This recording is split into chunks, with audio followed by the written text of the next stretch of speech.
আসসালামু আলাইকুম বন্ধুরা, কেমন আছো? আশা করছি সকলেই ভালো আছো। তো আজকে চলে এলাম বন্ধুরা আবার একটা নতুন রেসিপি নিয়ে। রেসিপিটা হচ্ছে এই যে তুলোসাটিং মাছ নিয়েছি, গুঁড়ো চিংড়ি মাছ, কচু, টমেটো। তো আমি কী দিয়ে রেসিপিটা বানাবো তোমাদের সেটাই দেখিয়ে দিচ্ছি। তো মাছটা কেটে ধুয়ে নিয়ে চলে এসেছি, চিংড়ি মাছটাও কাটা হয়ে গেছে। তো এদিকে আমি এখন গ্যাসেতে কড়া বসিয়ে দিয়েছি, গরম হচ্ছে।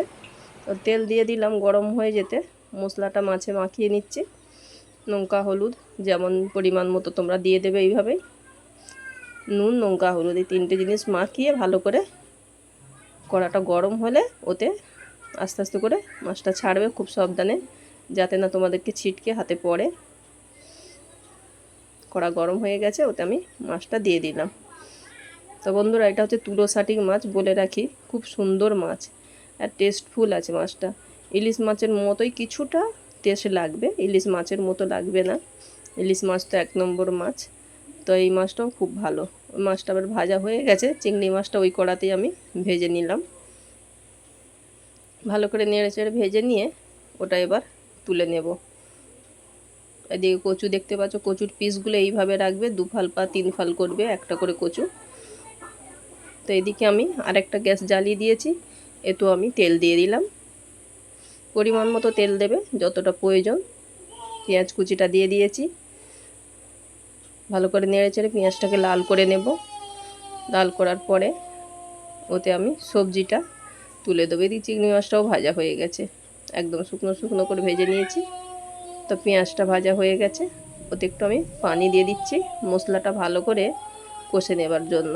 তো প্রথমে হলুদ গুঁড়ো দিলাম, লঙ্কা গুঁড়ো দিয়ে দিলাম, এটা হচ্ছে জিরে গুঁড়ো, এটা হচ্ছে ধনে গুঁড়ো, পরপর সব দিয়ে দিলাম।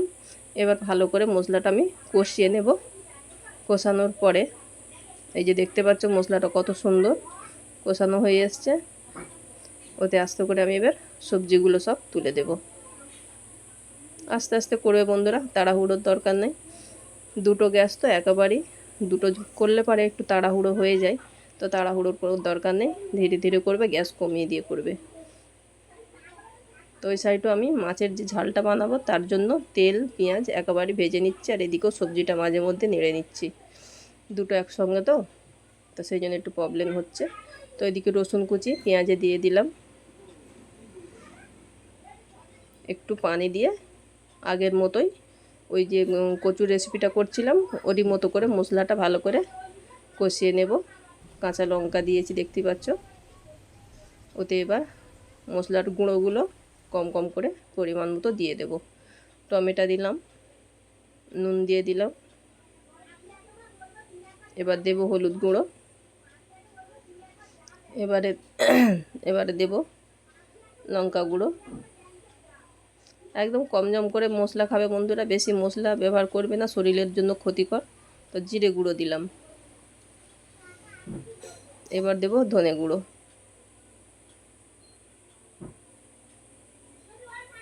এবার দিয়ে ভালো করে একটু নেড়ে চেড়ে নিয়ে, গ্যাসটা একটু জোরেই আছে, ওটা ততক্ষণ কষা হোক, এইটা আমি এবার দেখি।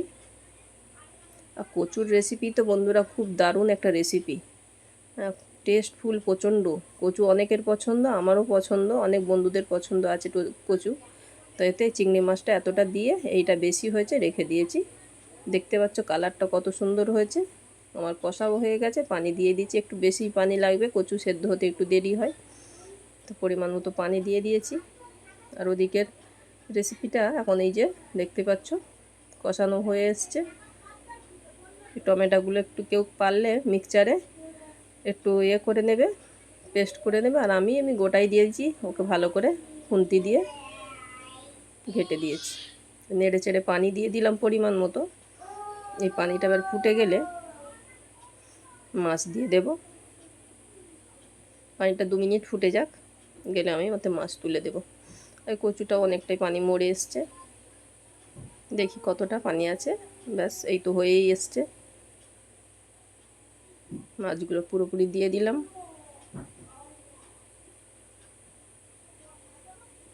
খুব সুন্দর কালার এসছে বন্ধুরা। কচুর রেসিপি একদম রেডি। এদিকে মাছেরও রেসিপি সব আমার ঢালা হয়ে গেছে বন্ধুরা। তোমাদেরকে কেমন লাগছে আশা করি ভালোই লাগবে। তো পরের ভিডিও নিয়ে আবার আসছি বন্ধুরা, একটা লাইক আর সাবস্ক্রাইব করতে ভুলবে না।